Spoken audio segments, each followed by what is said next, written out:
Right.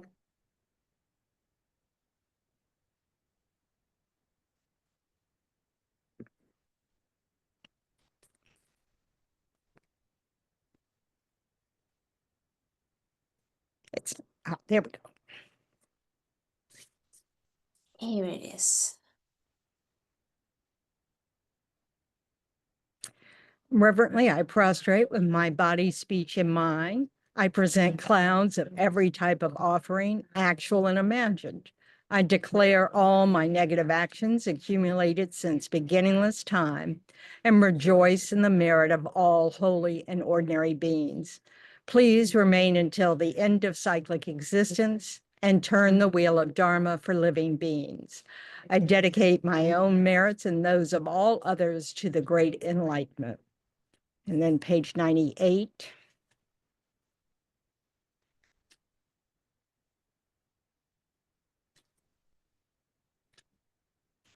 The refuge prayer.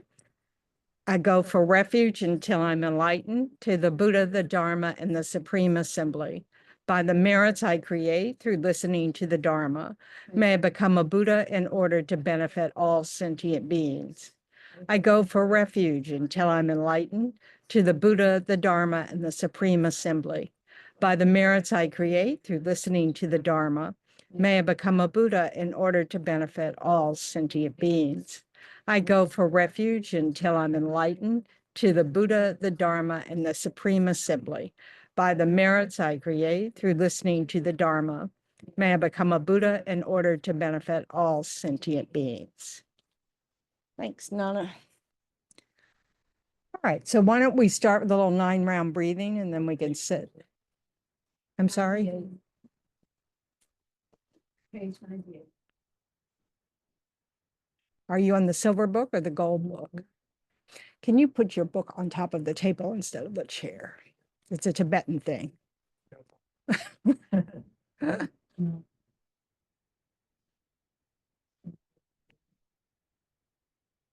Well, I can't help you. You have a different edition. I don't know.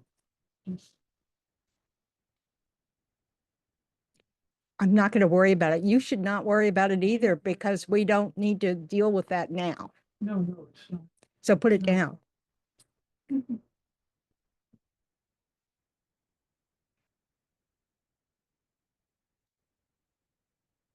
Thank you. Okay, so let's do some 9-round breathing and get our minds to settle in the present with our bodies. So remind me which side we begin with. We breathe in with the left. I'm so bad at this. Okay, so you breathe in with the left, breathe out through the right 3 times.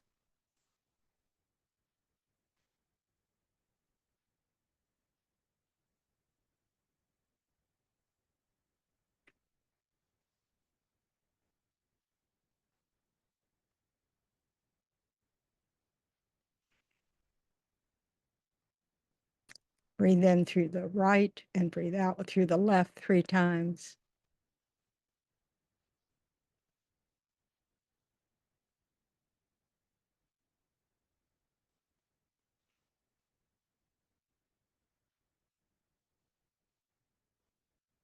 And then evenly through both 3 times.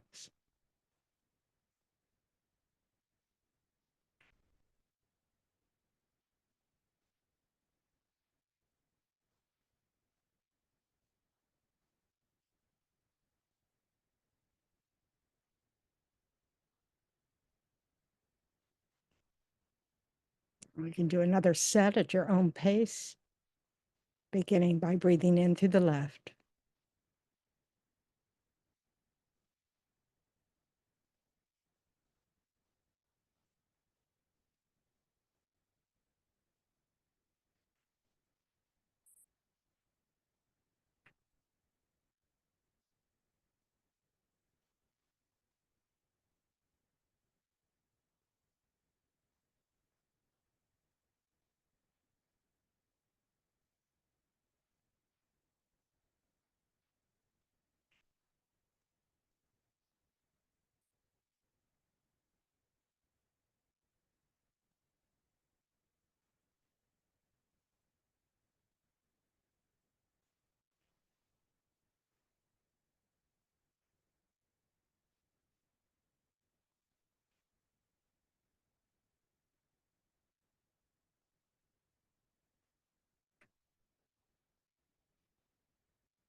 Now bring to mind the reason that you decided to come this evening.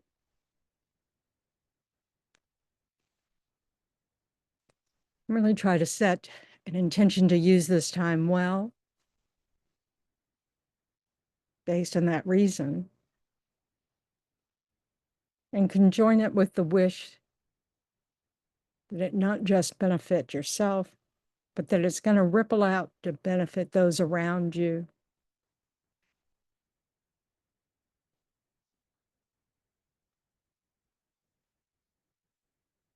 We're trying to develop the mind that wishes to benefit all sentient beings.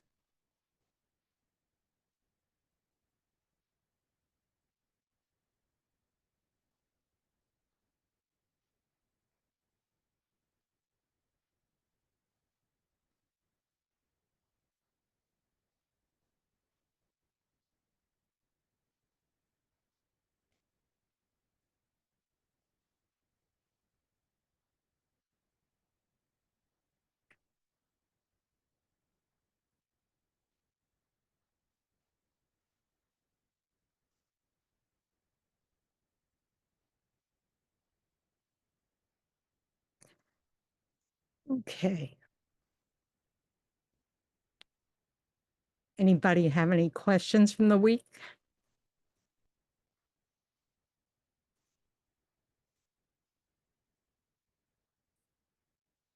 Or not? I wanted to say thank you for everybody that should be on support list. Had a good weekend. That's wonderful. Glad to hear it. Yeah, that's wonderful.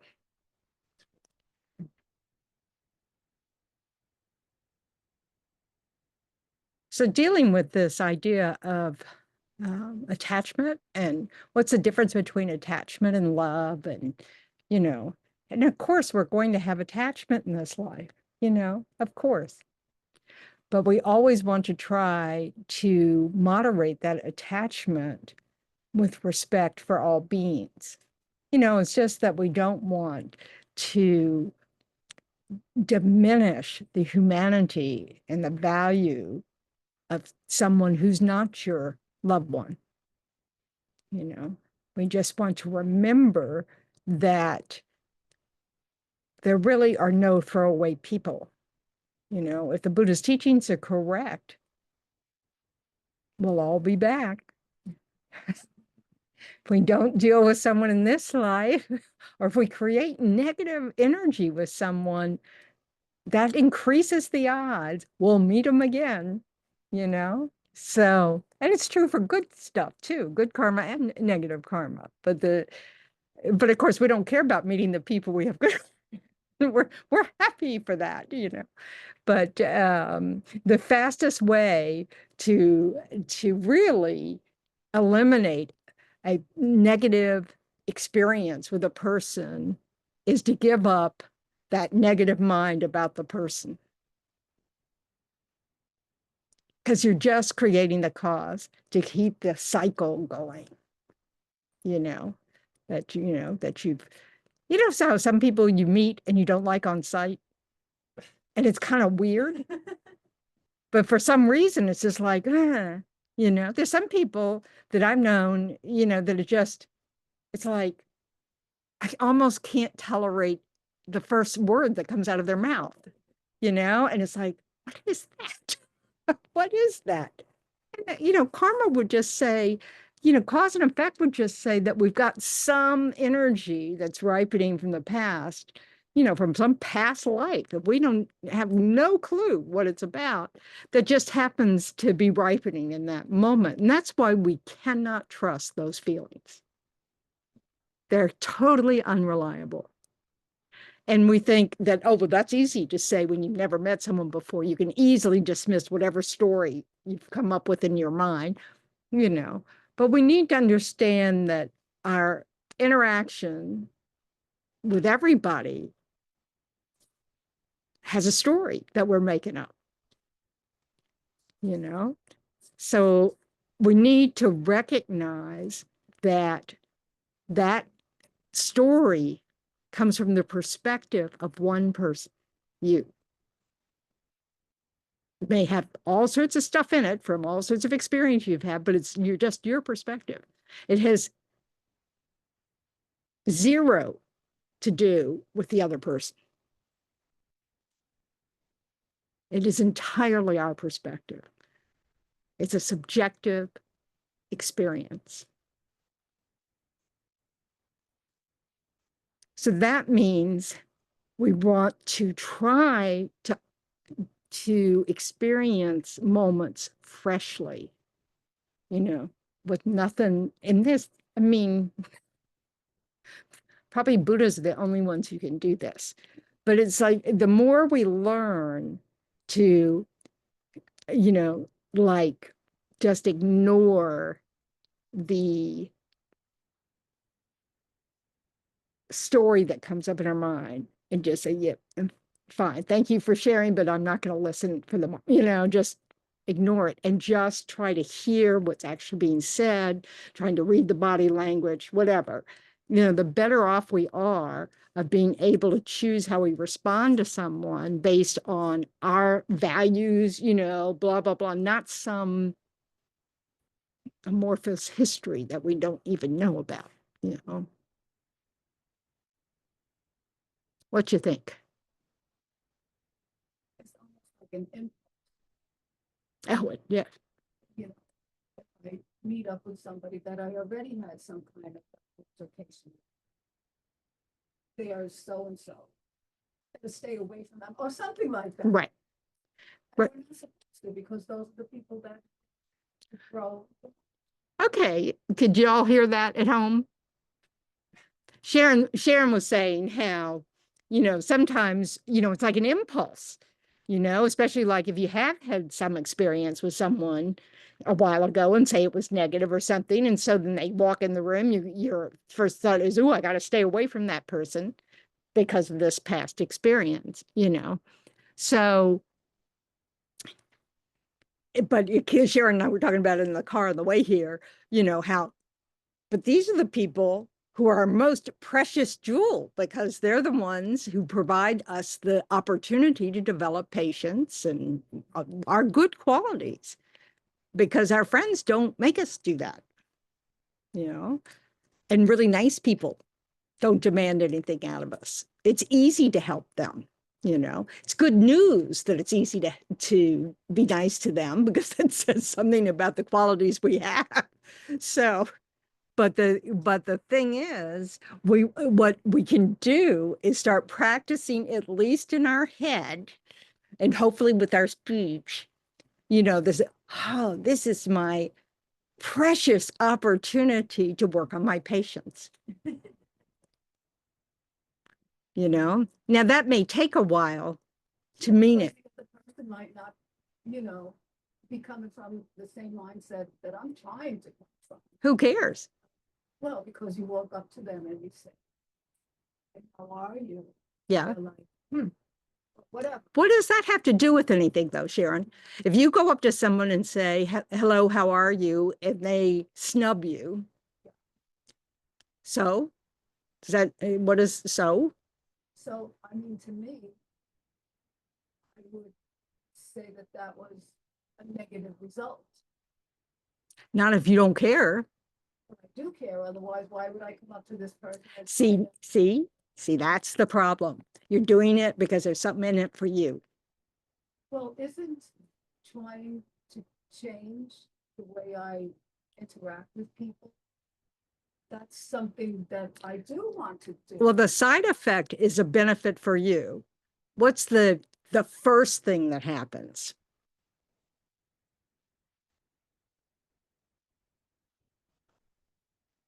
If you guard your speech around someone else, what's the first thing that happens? Or doesn't happen?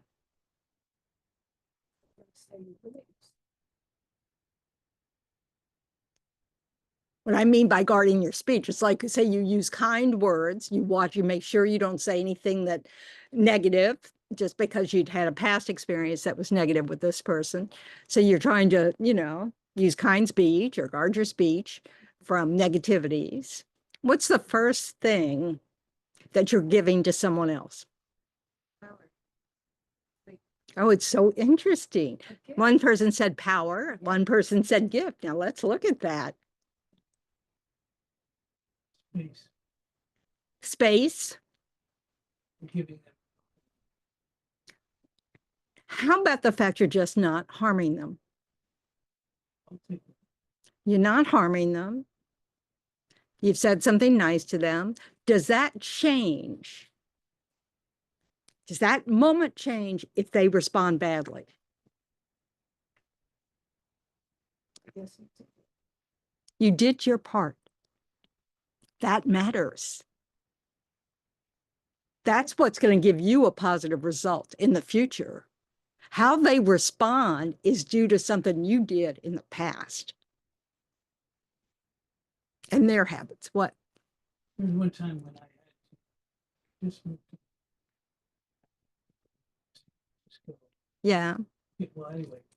And I went train station. School. The one round trip ticket to San Francisco. Okay. And I went, good morning, sir, and how can I help you today? And I had done all this rehearsing about being really brief to the point because I was concerned about being judged for being too wordy. Wordy. Yeah. And it was like, oh, okay, I'd like a trip ticket to San Francisco. So you ended up saying the same thing, only now you have, I would like you. So, I mean, okay, so, so Steve, right? Okay. Steve asked a ticket seller at the train station. He'd been practicing though, because he was worried that he might take too long with his request. And I'm assuming that's because that might make people in line feedback that perhaps that, yes, because the New Yorkers weren't very happy with that style. So, or appeared that way. But instead, the ticket person greeted him with, hello, how are you? How can I help you today? So it was exactly the opposite of what he was anticipating. But of course, that doesn't change anything except that, now we can start with a courtesy phrase and still say what because he's asking you for exactly what you want to say, which is, I want a ticket to blah, blah, blah. Anyway, so the idea that, so we need to understand that we don't suffer if we do things kindly, patiently, as long as we understand we can't control other people's responses, that's not in our power. Would it be helpful, like to just in to try to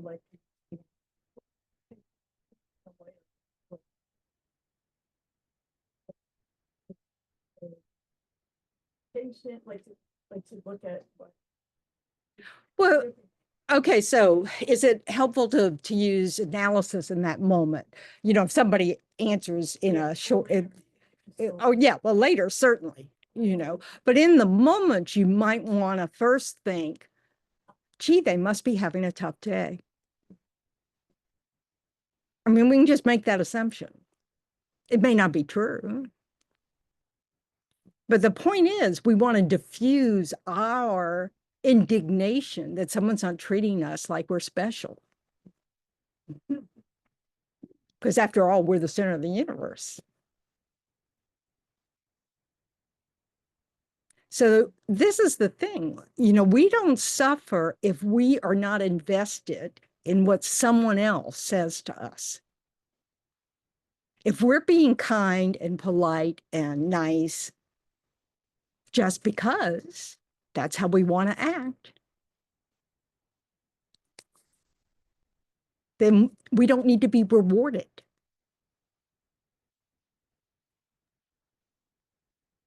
It gives a reputation as like the last thing to. Yeah, yeah. So it is being aware. Well, yeah, that's why you have to, one of the things that I do is when I'm startled by a response or I don't like the response or whatever, is that I remind myself I am not the center of the universe. You know? Because so if I get like indignant, you know, if my first response is, well, pardon me, in my head anyway, I can remind myself is who do I think I am? You know, I'm just, you know, they're just like, I am not the center of this person's day. And it's a little bit ridiculous for me to expect them to cater to me because I've entered their sphere. And it'd be great if we all treated each other that way, but no, we don't because of our afflictions and our in the fact that some sorrow is always happening, and so we might be suffering.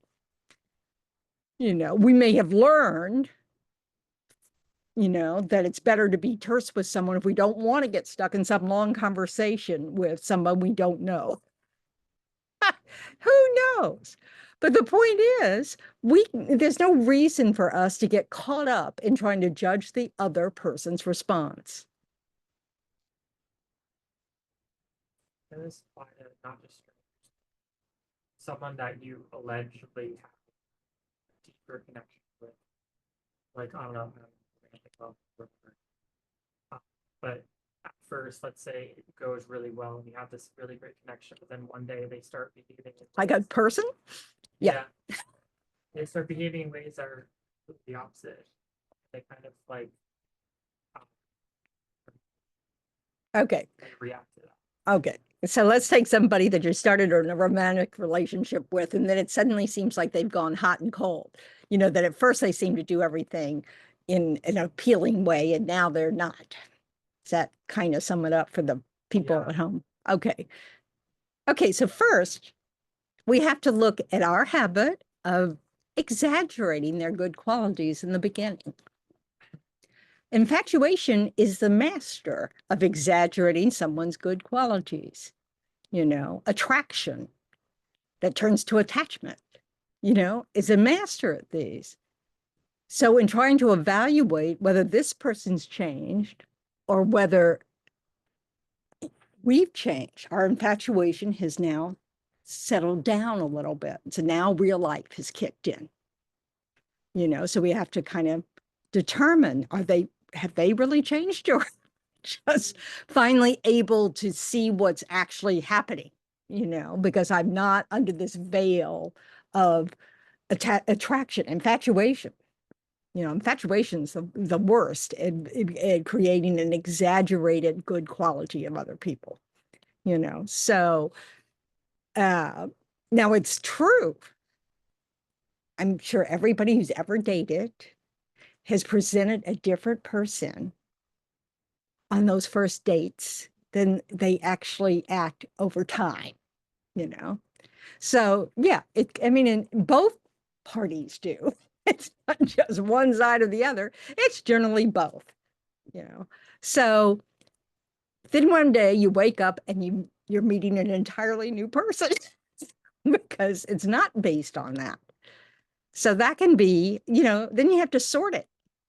You know, then you have to really get to know someone and try to see if this is a relationship you want to continue, you know, and that just takes time. But to assume that it is because they've changed is probably not accurate. It's probably a bit of both. Maybe they've relaxed into not having that dating persona, you know, and also you probably let go of some of that. And so you hear differently.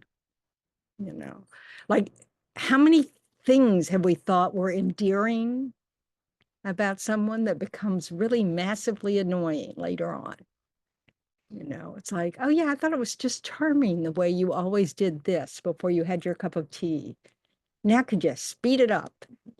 You know, so we have to recognize that we really do, you know, when we're miffed at someone, when we're annoyed, we are exaggerating their negative qualities. So now we're, so if you've been infatuated, you've been exaggerating their good stuff. Now you're irritated, so you're exaggerating their bad stuff. So trying to come back to equanimity of just trying to really hear what's actually happening and not through these filters is helpful. And then sometimes it's like, oh, well, yeah, I misjudged this situation, and may even be that you had a superficial attraction based on whatever, pheromones, whatever, and it's just not there, so it's time, so, oh, well, not, just, but it's just, we jump to conclusions really quickly based on whether we like something or dislike it in that moment, So, and so often we'll hear things, just like the person who is kind of snubs you. We also have days where we just hear something and we look at someone like, what did you just say to me? And we've misheard them because of something we were thinking about in the previous moment, because we weren't really listening to that person. That oftentimes with arguments, we forget the person we're arguing with is someone we care about. We forget, and we get kind of mad, and then if you stand back and go, I really like this person, and I know they like me, so there's no need for me to get more and more agitated. We just don't agree. Huge difference. The one time my husband doesn't come. I'm kidding. That would have been helpful. Yeah. I mean, this is the thing, relationships are one of the clearest ways in which we can see our afflictions at work, because they're all over the map, it's hard to share a life, and it's hard to share a planet, much less a house, so it's this, so you really have to make that effort of being able to drop our narrow, subjective view, and try to be in the moment and really listening to what's happening in this moment so that you can read situations more clearly, And so part of that may be, like if somebody's supposed to have a kind of a heavy discussion with you and you're really tired and already a little bit on edge from work maybe or something, you need to say that. This might not be the best time because I'm already annoyed at this from work. And I'd like to be able, and you have to mean this, it's really helpful if you mean what you say. And I'd really like to be present for this talk 100%. So can I have a cup of tea? Can we have our dinner? And then let's have a discussion. Yeah. Well,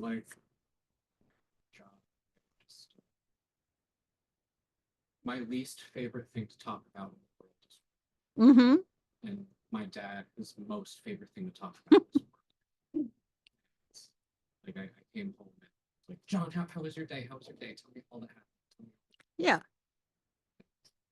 I'm like, Dad, I really don't like talking as much as you do. Then he said, like, oh, how do you know I like talking about work? Yeah. Like, Dad, it's what you talk about. Yeah, but then you see, now you've made it a personal attack on him. That you've changed the focus from the fact that you don't want to talk about work to the focus on like you do. and that, so it brought the conversation further. Now that's a good conversation to have with someone about the different views, and that you've noticed that he seems to enjoy talking about work.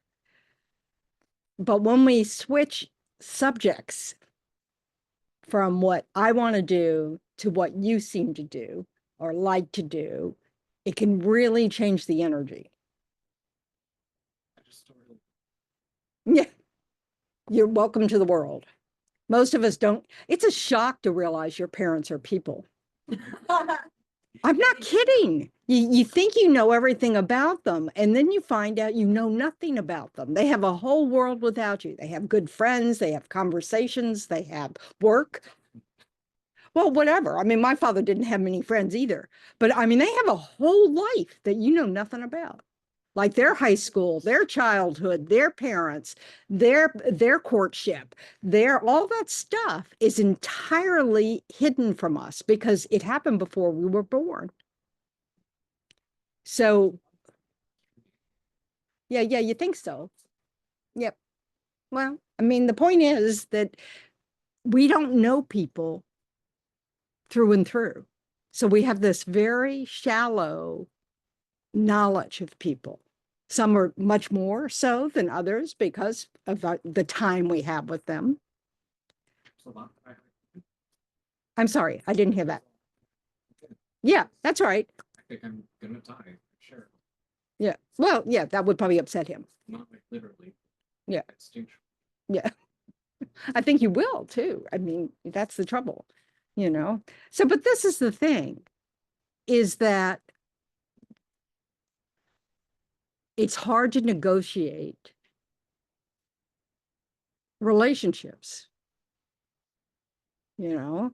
And certain relationships have certain obstacles just there. Parents and children have a hierarchy that's different. And a history, so that's different. Couples have a different kind of relationship and different expectations of each other. You know, it's friends have yet another kind of relationship, different expectations of each other, and a lot more probably leeway. You know, we cut our friends a lot more slack than we usually cut our partners. Because the thought, you have to put up with this for the rest of my life. Yeah, that's right. It's like really like, oh my goodness. So all these things are at play, and that's why the more we can clean up our side, so we don't keep bringing this confused, afflicted being to every conversation, you know, and just try to shake it off and try to be fresh in the moment. What's actually being said here? What's actually, you know, so that you can respond to what's being said, not be to what you think being said, what's being implied, what you think they really mean, what, you know, all this other stuff. You know, so it's this understanding that we really bring a whole story with us to almost every situation. And it's not helping. It doesn't help. Now, if you bring, yeah. One of the things you said was something along the lines of you're not that special. And it made me reminded me of a book that is a very popular self-help book, The Subtle Art of Not Giving Up.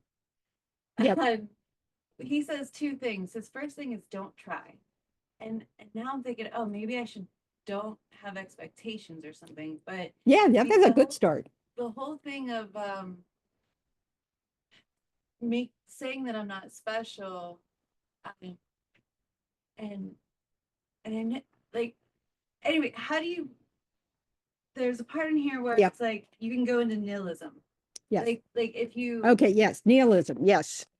Okay, so saying that you're not the center of somebody's universe, this is such a clue of how we think, and thinking that means I'm not special. How special do you have to be special? Do you have to be the center of everybody's universe? We have to look at these things. What does this say about what I believe? You know, what we need to understand is there are very few people in our circle of people that see us as something special in their lives. People, strangers, generally don't. Just clue you in. They have their own little circle. you know? We need to see how this desire to be special can taint the way we respond to people.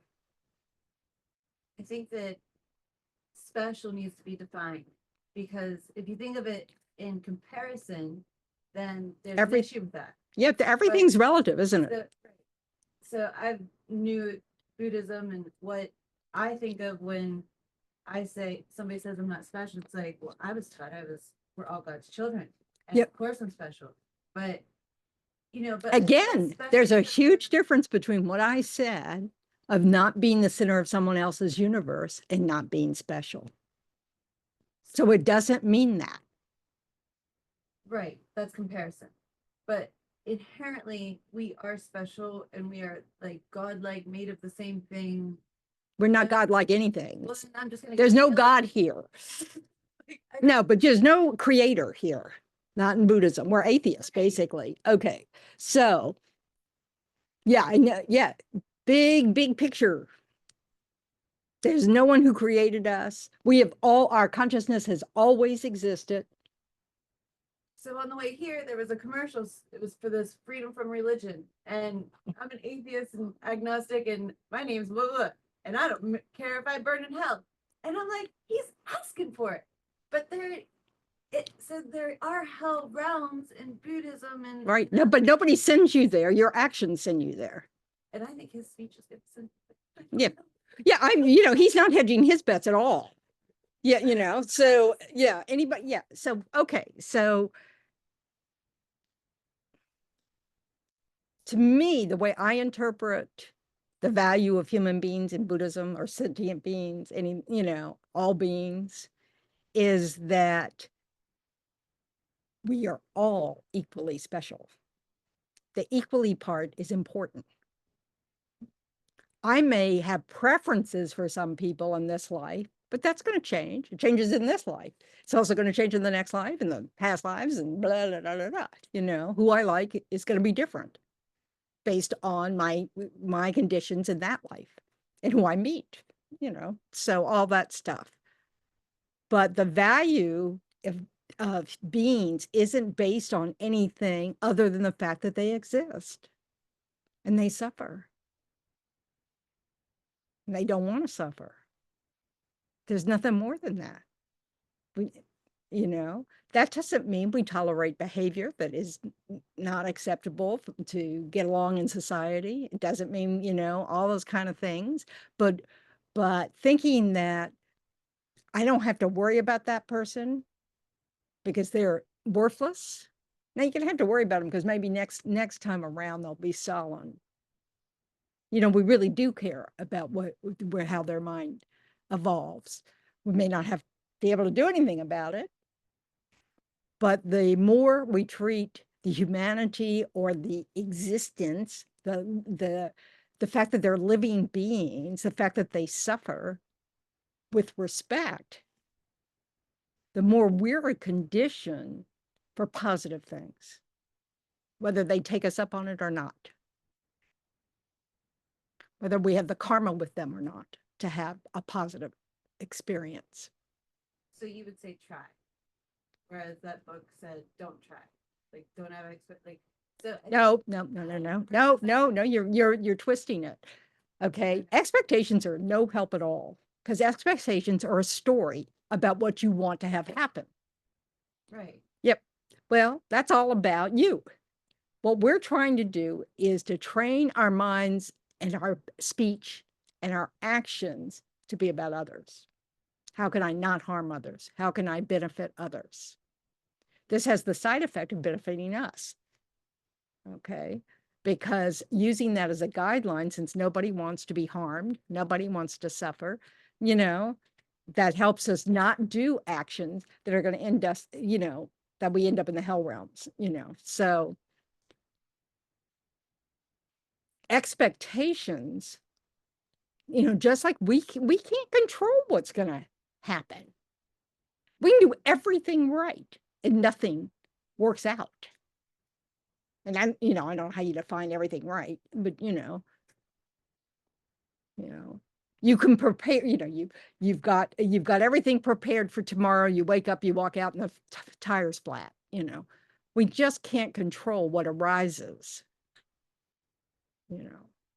So having expectations is a setup to feel bad when they're not met. Is that the same thing as hope? No.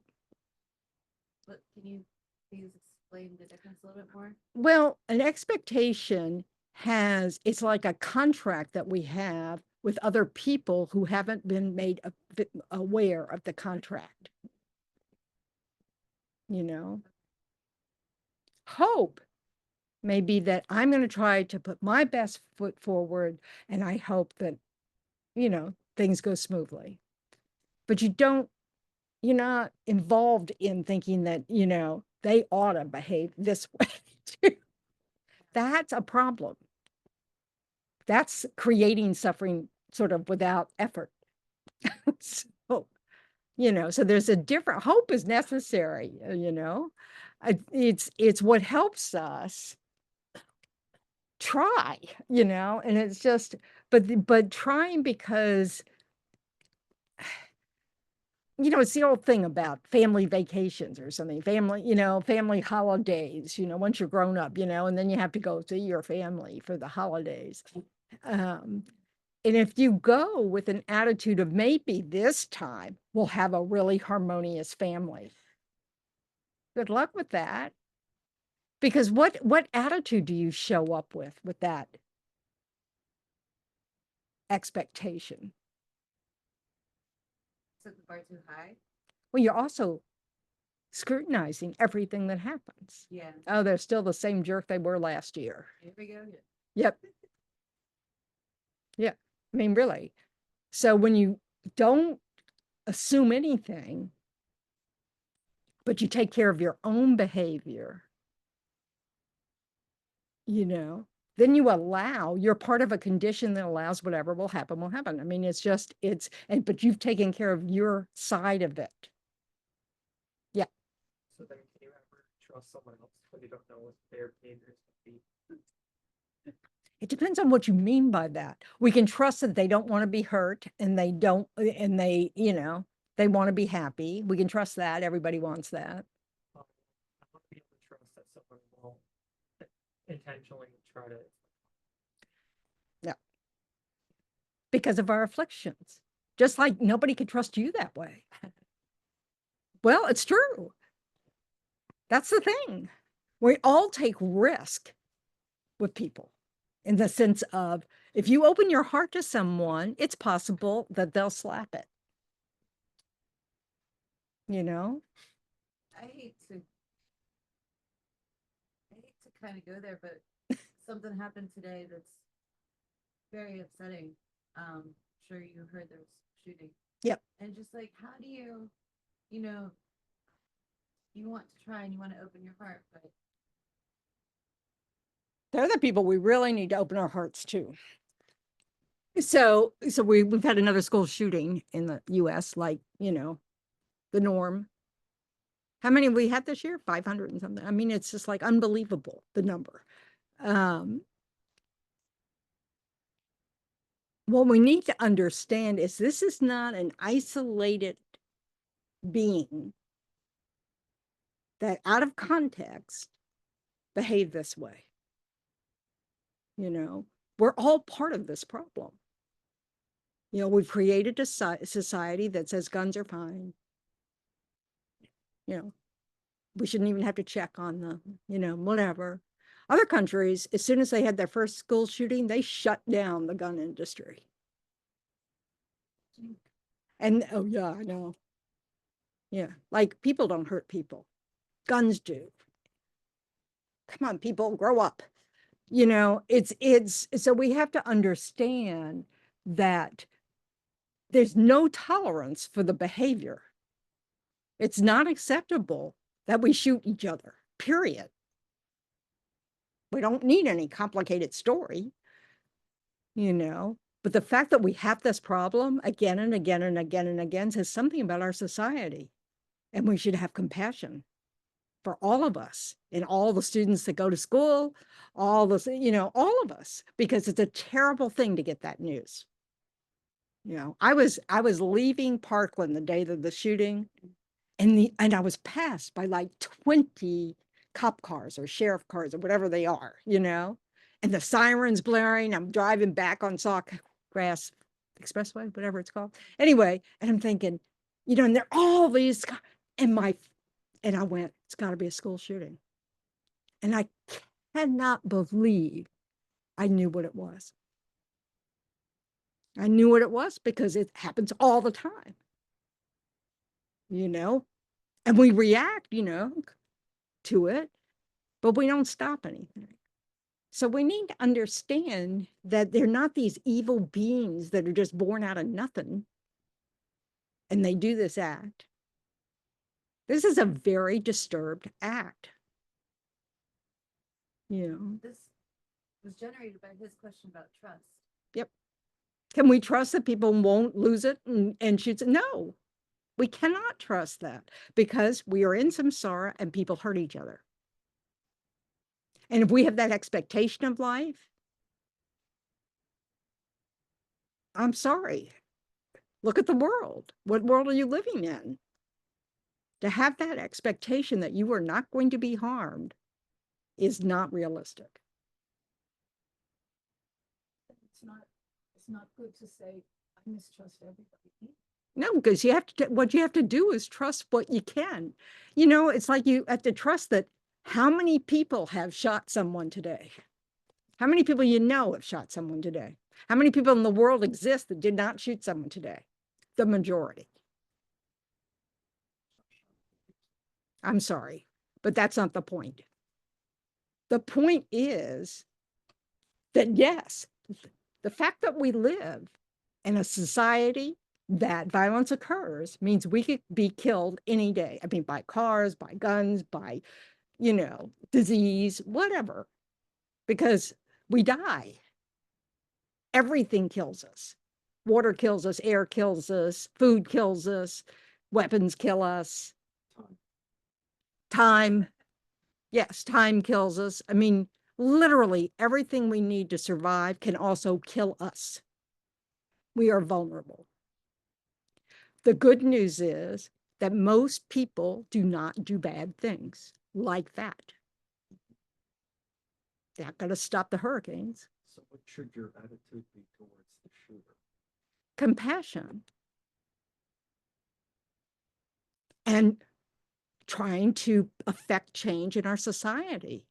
But towards the shooter, it's just compassion. Doesn't mean you don't lock them away.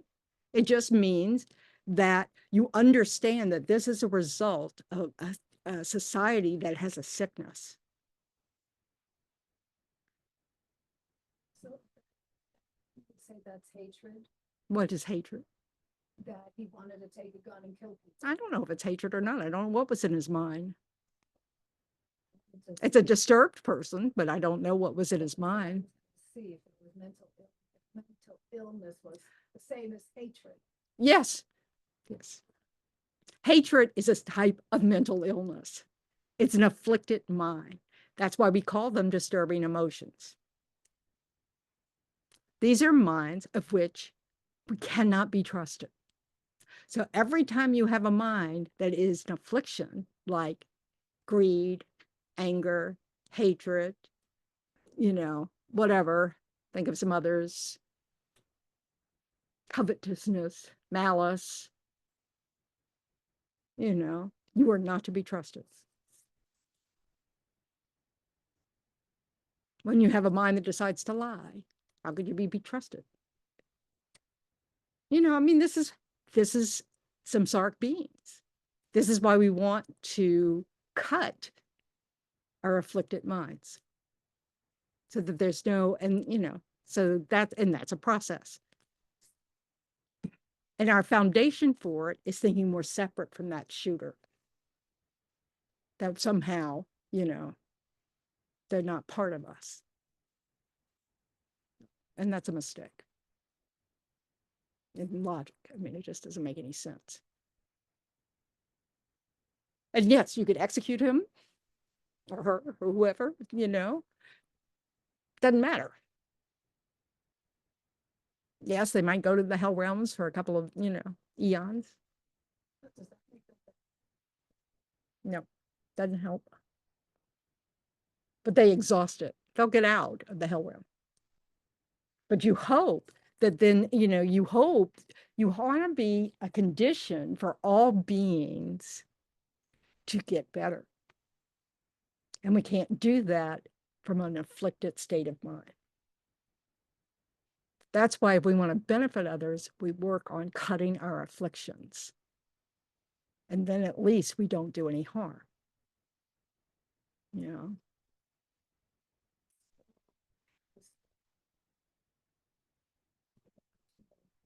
Seems like Buddhism, people to get better.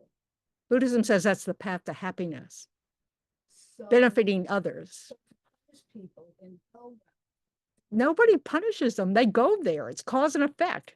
It's a state of mind, It's a state of, just like samsara. So it's like the desire realm. We're stuck in the desire realm because we have a out of control craving. I guess I'm trying to say something like rehabilitation. No, there is no, we do our own rehabilitation. That's why you can't control the response of someone else, because only we can change our minds, each of us individually. So for someone to go to the hell realms, they're not getting teaching to try to help. That's right. That's why we don't want to go there. This isn't punishment and reward. It's cause and effect. There's no punishment. No one sends anybody anywhere. Nobody landed us here. We landed us here. Doesn't seem fair. Yeah, I know.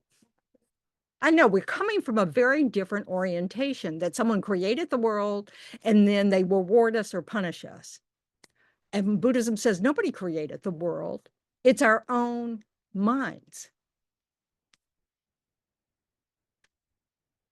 And our mistake is we think we're all these individual selves that have to defend this self and everything that belongs to ourselves, like my children, my job, my whatever, partner, And that's not actually how we exist.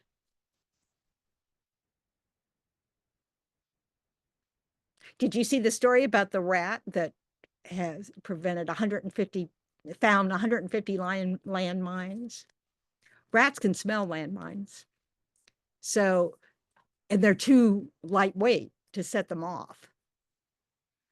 So they use rats rats are very smart. And they're very compassionate.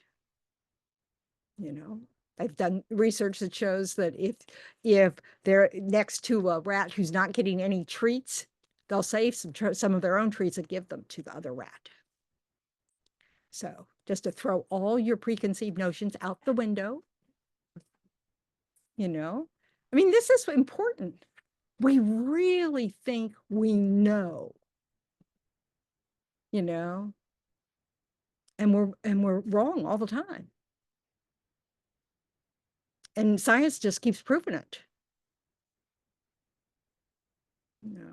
I was listening to a podcast the other day about, how the relational aspect of the universe, that everything's relational, that, like the Einstein's theory of relativity, that's, that it's all relational, and that the fact that an observer changes the outcome, that you can't even know an outcome until the observer shows up. Anyway, so, but it always depends. And it depends on countless conditions. So trusting people, yes, we can trust that they want to be happy just like we do. They don't want to be harmed, just like we don't want to be harmed. And we don't know what we're doing. So follow up. Yeah. How I can make the determination. I would like to know, What would you like to know? when I encounter people in my, where it be dating, where it be potential friends or whatever, Mhm. when should I like let them go out of my life? They're like, okay, you disrespected me or something. You're right. Well, you have to decide that. Yeah. You know? I mean, this is the thing. It's like we need to understand that the more rules we make for relationships, for people or whatever, the fewer people that we're going to be able to be friends with. Just because, first of all, there are rules and nobody's agreed to those rules. So, that's that thing that narrows it. But it's also, we have to decide whether or not hanging out with somebody is a good condition for us or not. It's like, to me, the classic example of when it's time to change your circle of friends is like when you're giving up an addiction. You don't hang out with the people that you used to use with because that just makes it too hard. You're not going to succeed. It doesn't say anything about the people. It says it's not a good condition for me. So that's something we have to develop wisdom about. We have to be able to, figure that out. And we need to also be able to say, am I not open enough? Am I inflexible? Am I, whatever. I mean, we have to, all those things are challenges. Am I too much in a hurry? Or am I too picky? I mean, it's really not easy. But we just need to know. But one of the things is, how am I when I'm with this person? And that's the way to develop some wisdom, is asking yourself the right questions. Just because we can't fix people.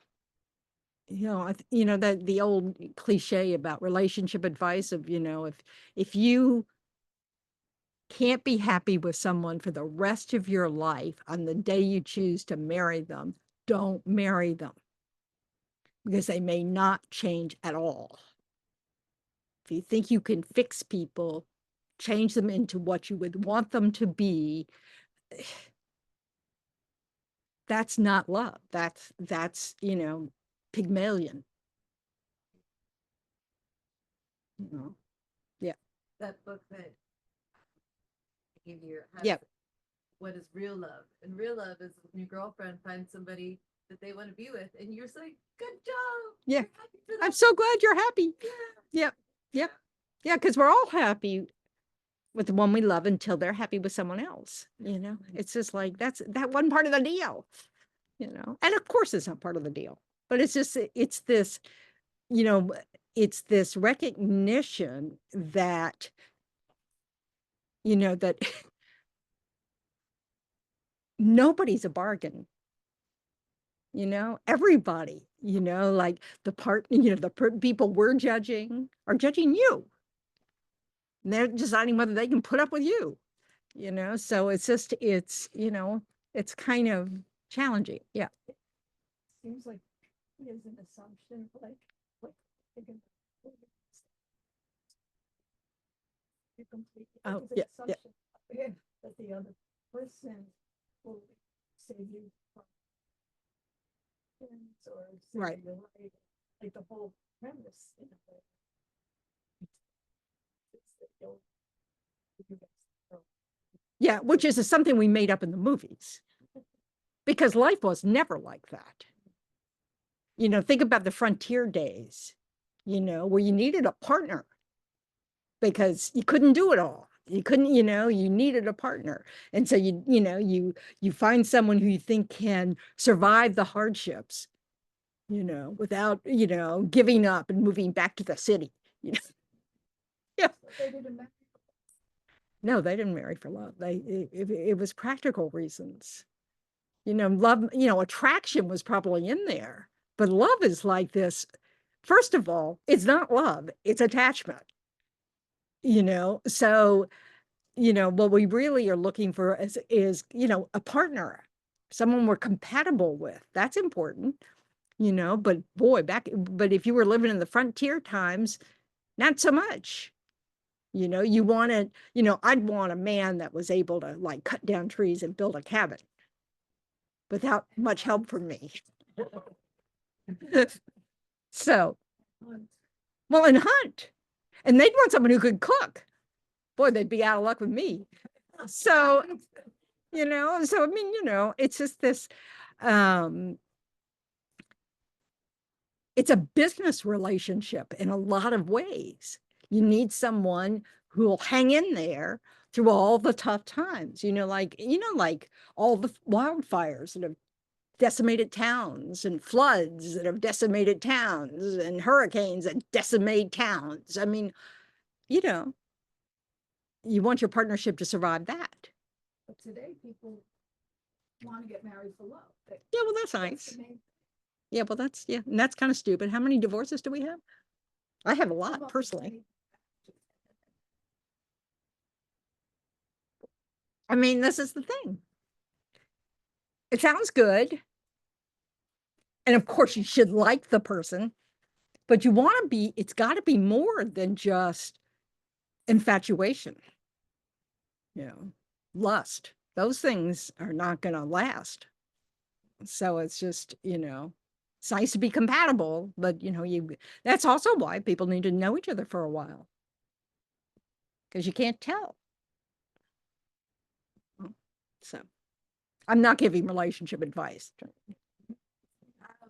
So I understand that Buddhism is, you can have sexual offenses, but it only lists like rape and adultery.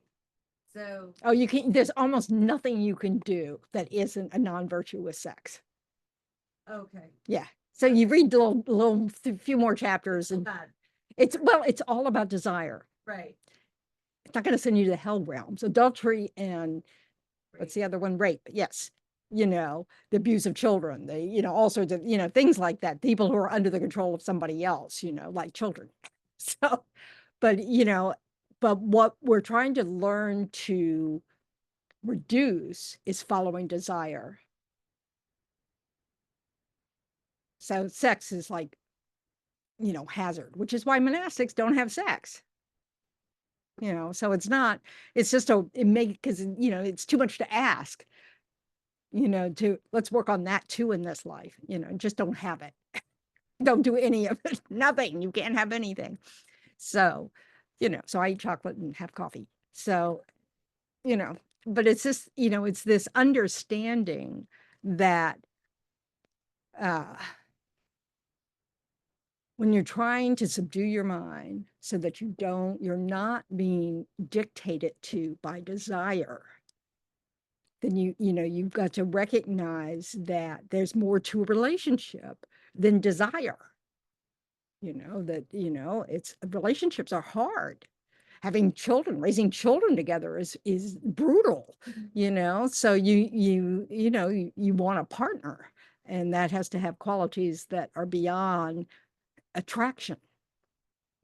So you don't want to just follow your desire or your craving to pick a partner. That's foolish. So, but not having ever been successful in that arena, as I said, I'm not giving any advice. So, but this is the challenge of trying to increase your wisdom so that you recognize when you're under the influence of a disturbing state of mind, so that you don't trust that mind to make decisions for you. So that's why if you're really angry, that's not a good time to make a decision. It's not even a good time to talk. Same with greed or lust or, attachment. All of these minds skew our, wisdom's not present with them. And if we're aware of that, then when they arise, we know that we're not reliable. So you wait till that moment passes before you're making any decision. It's like if you quit your job because you get so angry at your boss 1 day, that might not be wise. So you want to take a few days till your anger has subdued so you could evaluate the situation. The same thing in relationships. I mean, it's just, this is the thing. And it's not easy to do, but the more we pay attention to what's going on within ourselves and going, okay, what kind of mind is that? Okay, that's a mind that's exaggerating the negative qualities of something. Okay, that's the mind that's exaggerating the good qualities of something. That's the mind that's just greedy and wants it all for myself, or my family or whatever. That's the mind that just, trying to manipulate things to get what I want. That's, my self-centered mind, and we want to keep in touch with those, things, you know.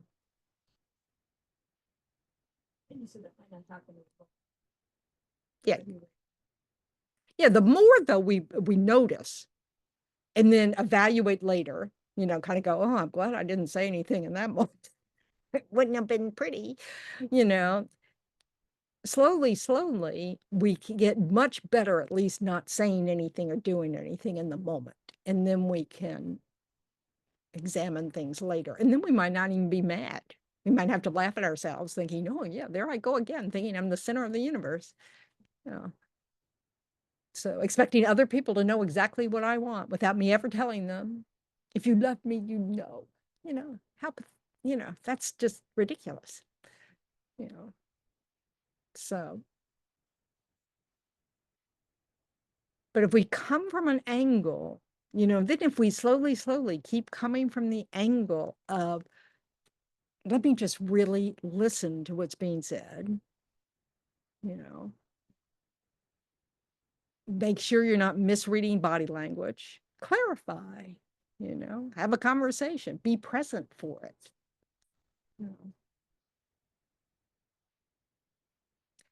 Yeah. Those are like the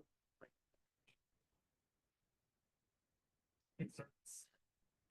I'm sorry, I have a tendency, I'm a very intentional person, what I like to do. I like to ask direct questions. How do you feel about this, whatever? But a lot of times what they say, they feel about it, whatever, what they say they'll do is like the opposite of what they actually do. and then I mean, and that's not unusual. Yeah. So yeah, some people will say one thing and they won't actually do it. Well, then you might have to say, when we were talking about this, and I've noticed, so maybe, you may want to continue the conversation, have another conversation. Then you also want to always check up on what is it that you expect, and if you expect people to be able to do what they say, that has to be modified a little bit because that may not be realistic. We all have aspirations to do better than we actually do, so there's a difference between what I would like to do or what I'd like to be able to do, or and some people are not really clear on that point, and we're not always clear on that point, that I would hope that I could do this. If this situation occurred, I hope I could do this, but I don't know that I would do this. And the more we're self-aware, the better we're going to get at knowing ourselves, because we'll catch ourselves, oh, there I am, I'm lying to myself. Like the circumstances arise and you realize, oh, I really hate this. And and you just realize that, okay, I haven't got self-centeredness in check here, I hoped I would, but I don't. So, it's a process. Holding people to account is really not our job, but we may choose not to continue seeing them. I mean, that's something, because that's just holding ourselves to account, but we got to be light on the judgment of others, in the sense of, we don't know the whole person. We don't know, we only know them situationally, So I asked this person, why? And she said something, and then I was able to explain myself, and I feel like that, like cleared up the situation Okay. on both our parts, but. Some people might not like that question, but that's all right. It is very direct. So you might only be able to say that to certain kinds of people, or you can say to anybody you want to, and sometimes they'll respond in the with the same kind of directness that you're asking, and and everything's fine. And other people will go, "I'm not making a face at you." Well, they might not be making a face at you. This is the thing about thinking you're the center of the universe. You think everything that they're thinking's got to be about you because you're in their proximity. Wrong. Most people don't think about us at all. They're thinking about themselves, just like you are. You're sitting there going, "Oh, I wonder what they're thinking about me." Blah, blah. They are too. I wonder what they're thinking about me. Did you see that expression on her face? Da, da, da. You know, I think that's very true. I think I conflated caring about someone and caring about myself. yeah, we do that. Because like I think I'm such a caring person to always be thinking about, oh, what is someone doing like right now? Thinking about them all the time. Like no, actually not being caring about them. They're obviously doing something in their own world. Yes. So Yeah. Where we think about others in order to judge them. Yeah, that's a lot of our conversations in our head. Just check. I mean, I thought it was better to check. I think that was smart. But again, if they say, "I really wasn't making a face at you," that may be the truth. I hope I would be able to accept that. Yeah. Well, that's up to you. Yeah. That's your work. Because I didn't want to make up a story about why she's making a face at me, so Right. I asked. Yeah, I think that's great. But if she said, "I wasn't making a face at you," you're going to have to take her at face value. No pun intended. Nope. An accident. Oh, everything with me is an accident. So anyway, so we need self-awareness first.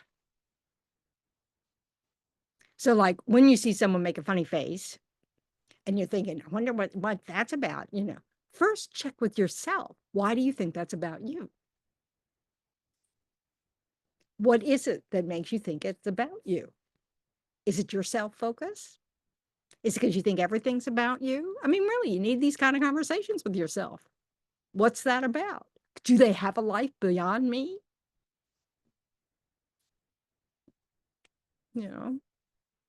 It's helpful to challenge yourself to recognize maybe the world doesn't revolve around you.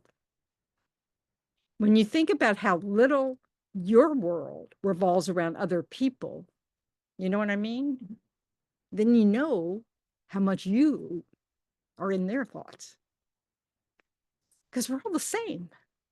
This is why we have to work on our self-centered mind.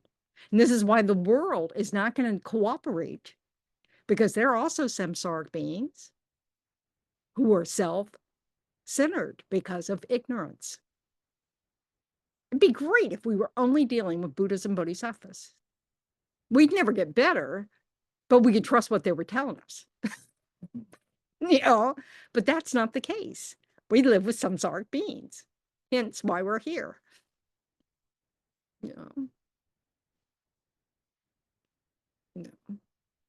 So it's just, but just noticing what's going on in my mind. Why am I so worried about what's in their mind?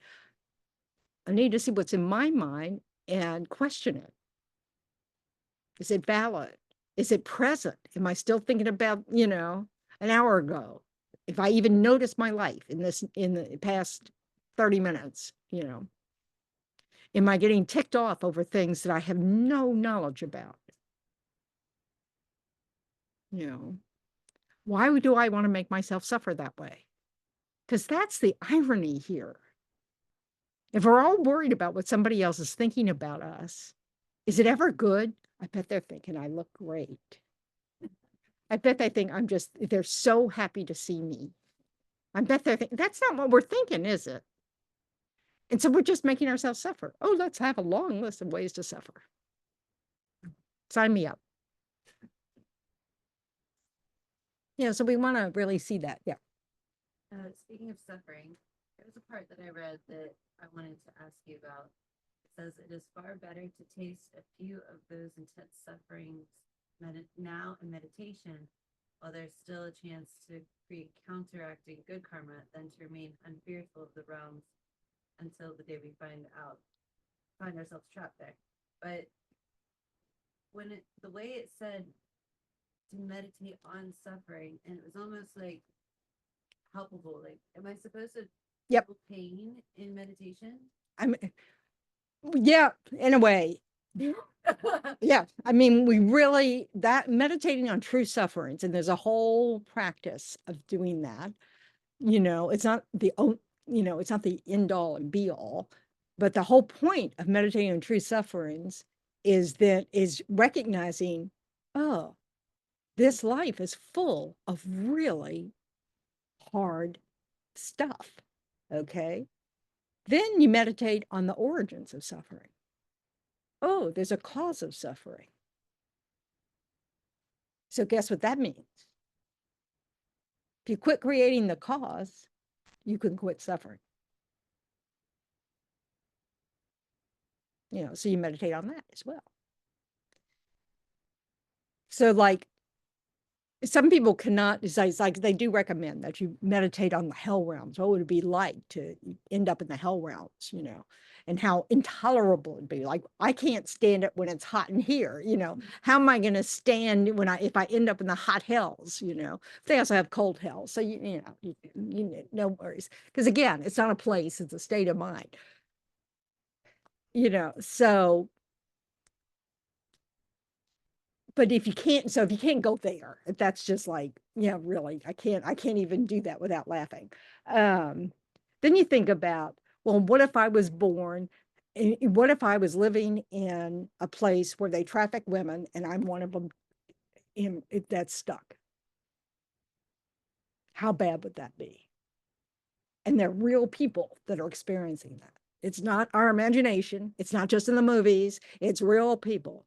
Think about the people who are being tortured every day. The people who, and these are all real people. These are not just our imagination. We have good conditions in this moment. We want to make use of them to, first of all, avoid being those people in those moments. That just means we have to purify our past negative actions. We need to try to develop our wisdom, try to realize emptiness, and also have only positive actions that will ripen in the future. So, to me, it's just over time, the idea of hell realms isn't difficult at all when I see what we do to each other in this realm. I can imagine they could be much worse. I can imagine this world being much worse. So it's the good news is whatever karmic seed ripens at the time of our death, it will exhaust. You're not stuck anywhere forever. There's nothing that's permanent about it. But we want to avoid it in the first place. And the way to avoid it is to recognize what the causes are for it. Assume that you've created some of those in the past. And really make this determination. I really do not want to harm others. I don't want to commit sexual misconduct. I do not want to, all these things, the causes of these kinds of results. If you're sick a lot, it's because you harm people physically in past lives. So you want to, you can't do anything about what's ripened already. But what you can do is just keep making that resolve and so then you start checking your mind and you think, oh, that mind, if I don't stop it where it is, it will lead to me harming someone if I keep practicing that mind. Because eventually I'll just, be angrier and angrier and angrier, So that's the thing. We're all just trading places. People who are oppressed in this life, oppressed people in past lives. You know, it's just, we're just trading places. People, you know, we have good conditions right now. So we practice some generosity, we practiced ethics, you know, we've got these good results. If we waste them, you know, pity on us. So it's just, and it's, you know, we don't have to really worry about being the judge of other people's actions. I mean, we can easily know whether, you know, okay, this person needs to be separated from society. You know, maybe I shouldn't consider the death penalty. Maybe that's not a good habit of mine to have, is just wanting to kill people that do things that I find unacceptable and that are unacceptable. I mean, you know, Isn't that brutal? I think so. Somebody else would probably say depends. You know, whether but the death penalty is definitely killing. It is definitely killing a human being, which is like one of the worst negativities you can have. And killing a human being for revenge is really bad. It's really heavy. It's like a terrible mind to have. What if who gets the karma? The Like, person who does the action. what are they, like two people that push the button at the same time, so nobody They, is- yeah. Well, everybody involved gets some of the karma. The person who makes the decision that someone deserves the death penalty probably gets the heaviest. I don't know that for a fact. Last week, I purposefully killed an Well, that's bad. and Well, that's good. but my intention in doing it was like to help you. Well, that's bad. You want me to go on? You know, killing I killed. is not a good plan. And the mind of wanting to kill something, because no matter the reason, when you're actually killing them, the reason is you want to kill it. That's the reason. Your motivation might be the environment, blah, blah, blah. But actually, in that moment, you want to kill it. Before, like, It doesn't matter about before. I'm gonna do this because the environment. Right. Afterwards, I was like, Yeah, bad I choice. think I wanted to do this just to feel something. Yep. Yeah, bad choice. All the way around. And so you want to purify that. Regret is the starting point, you know, because we don't want to practice the mind that wants to kill things. You know, we've gotten ourselves into a situation where, you know, all over the planet, where we've got all sorts of invasive species of all kinds of things, you know, and all that kind of stuff. But for you to take as an individual to say, well, I want to kill this, we don't want to practice that mind, that particular mind of wanting to kill something, you know. So you're not alone. So, and it's not, doesn't carry the weight of killing a human being at all. I mean, nowhere close to the weight, because an iguana can't become enlightened in this life. And neither can a mosquito, you know. But it's the mind we want to think about. Do we want to practice the mind that ever wants to kill anything? No. Because that's a mind that leads to all sorts of horrors eventually. Yeah. But you know, it's no different than the people who chase cockroaches and, you know, and have those mosquito zappers, and, you know. And we wonder why their kids shooting people in schools. So, not a surprise. You know. We really think it's okay to kill things that are in our way. My previous thoughts was God gave us dominion over animals, but I'm just saying that was a justification I used for eating meat. Yeah. Or, Yeah. Yeah, it's really hard to. You cannot live on this planet without killing. It is impossible. Whether you're a vegetarian, you can't take a shower without killing, you know, so we have to accept that. we are, you know, we happen to have created the cause to live on a planet where killing is part of the deal. Now we can develop a mind that never wants to be part of that situation again. You know, that wants to be born where there isn't killing in order to survive. You know, that's a state of mind. We just need, you know, we want to have that mind. Doesn't mean we cannot succeed with that in this life. Can we meditate on that as well? I mean, I'm sure we Yep. can. He's kind of opposite of what I read, but is there more merit to meditating on the hell realms? We need to meditate on whatever helps us change our mind. And we want to change our minds both to abandon things that are worth abandoning and those things that we want to adopt because they're virtuous. So both. It's a process. I can talk more about it, but oh my gosh, it's time's up. Yay. I'm kidding. I'm lucky I looked at the clock. You know, I'm so sleepy. I'm sorry, Venerable. I know. That's why I said you didn't have to work tonight. Don't worry. So, okay. Everybody okay at home? All right. Sometimes I feel like that all I really say is that it depends. Warrior said. Seems what? It depends. But it's true. And this is what it's like to live with dependent arising. I mean, it's true. That's why it depends. Everything is relational. Everything is relative. You know, it depends. And only Buddhas know all the causes and conditions of everybody's karma, individual karma. So,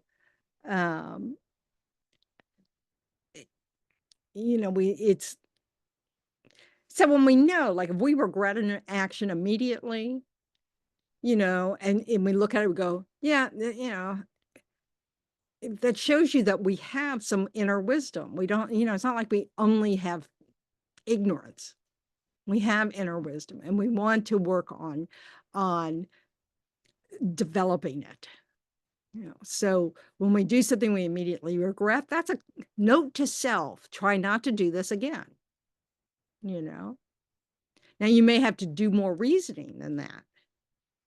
You know, because it may be, you know, it's, you know, it's like maybe you responded to the reaction of the person you said something to, you know, and so you kind of could see, don't want to make, you know, don't want to have that effect on someone again.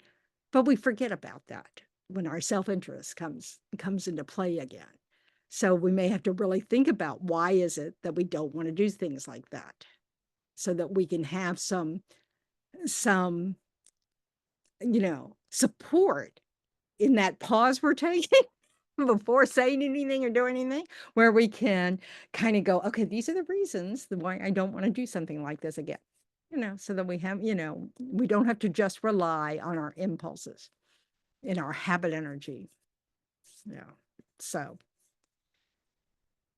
okay.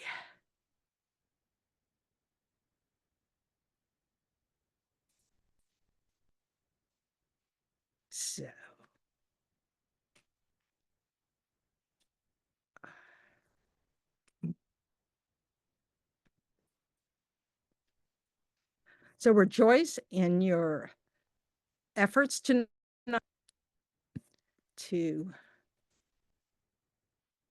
you know, think about these things, you know, to work on our minds, to consider the possibility that maybe there's a different perspective, and you know, that's a great thing, you know. And you know, and we can always dedicate our merits to all the people we're worried about, you know, and we want to, you know, like, may not only this effort help me change my mind, but may it ripple out so I'm a good condition for others to be able to change their minds, you know, that it's, you know, so we can right away be a benefit.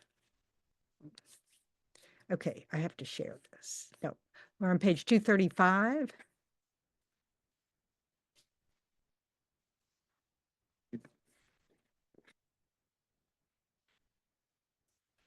Okay. Due to the merits of these virtuous actions, may we quickly attain the state of Guru Buddha and lead all living beings without exception into that enlightened state. May the supreme jewel bodhicitta that has not arisen arise and grow, and may that which has arisen not diminish, but increase more and more. Just as the brave Manjushri and Samantabhadra too realize things as they are, I too dedicate all these merits in the best way that I may follow their perfect example. Page 244. That's not right. Can't be right. What's the page do I want? 41. 240. Yeah, 241. Because of all the merits of the 3 times created by us and all the Buddhas, Bodhisattvas, and other sentient beings, may there be no wars, famines, disease, quarreling, fighting, or unhappy minds. May there be great prosperity, and may everything needed be easily obtained. May all the human beings in the world be guided by spiritual leaders teaching only Dharma, and may everyone enjoy the happiness of Dharma. May everyone have perfect conditions and have only compassion and love for each other in their mind streams, and may they only benefit and never harm each other. And then page 244.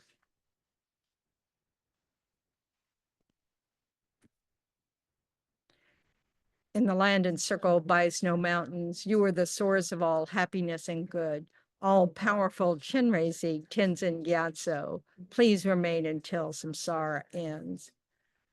Jack, do you remember what page the Migsema prayer is? Oh, it's on 245. How convenient. So to follow the advice of His Holiness for the reincarnation of Lama Zopa Rinpoche. Avalokitesvara, great treasure of non-objectifying compassion. Manjushri, master of stainless wisdom. Vajrapani, destroyer of the entire host of Maras. Tsongkhapa, crown jewel of the sages of the land of snows. To Lozandrapa, at your feet I make request. Avalokitesvara, great treasure of non-objectifying compassion. Manjushri, master of stainless wisdom. Vajrapani, destroyer of the entire host of Maras. Tsongkhapa, crown jewel of the sages of the land of snows. To Lozandrapa, at your feet I make request. Avalokitesvara, great treasure of non-objectifying compassion. Manjushri, master of stainless wisdom. Vajrapani, destroyer of the entire host of Maras. Tsongkhapa, crown jewel of the sages of the land of snows. To Lozandrapa, at your feet I make request. Thanks, guys. Thank you very much. Thank you. Thank you. Have a good week or good night. Sleep You too, well. Venerable. Thank you very much. Thank you, everybody.